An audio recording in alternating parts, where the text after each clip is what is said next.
Inspector training. You got this ladder that looks like it has no physical means of getting down because it's cabled up and tied up so nobody breaks into the building.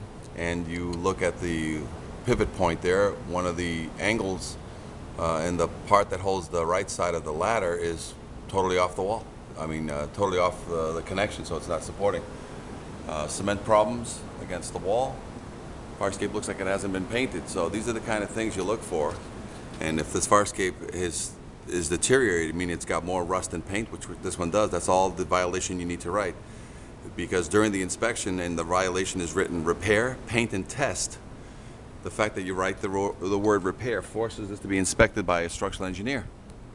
So we've got quite a few fire escapes like this throughout these buildings, and they're kind of tucked in all over the place, these fire escapes.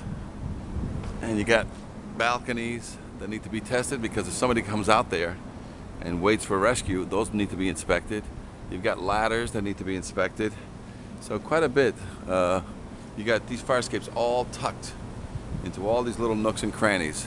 And a lot of times you're not going to be able to physically get up to it, but if you can see deterioration, meaning an unkept condition, a lot of times that's the only violation you can write, but that will trigger an inspection of the entire fire escape by a structural engineer.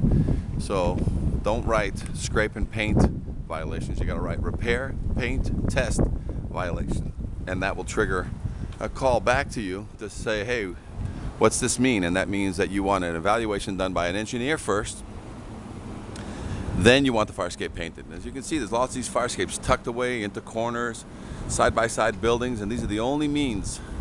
And these have to be looked at by structural engineers first before they paint them. Otherwise, a lot of the joints and the corners get hidden by people who just quickly paint their fire escapes because they got a scrape and paint violation. So never write a scrape and paint violation.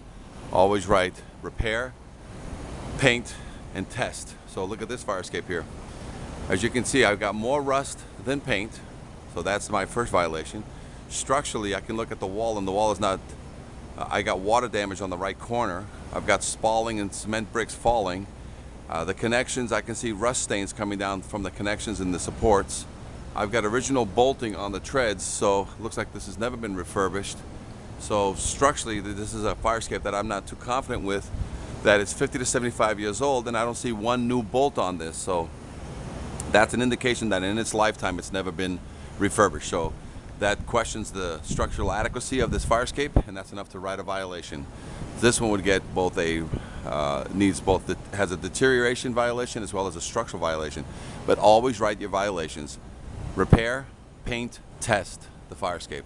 And that will send you back to the inspector for further clarification that you want a structural engineer overview, an evaluation and reports sent to the owner and the inspector, and then fire escape properly repaired and then painted.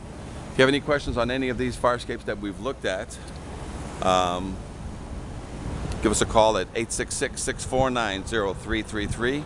Again, we're here in Washington, D.C. And you can visit our website, fireescapeengineers.com. And you can also, if you want more videos of fire escape inspections for training, go to YouTube and type in fire escape training, fire escape inspector, fire escape seminars, and there's plenty of free videos there. As always, we'll offer you a free consultation and free implementation of a fire escape awareness program in your city, and that will include us giving you industry standard fire escape confidence tests, tags, load test criteria, as well as fire escape repair criteria.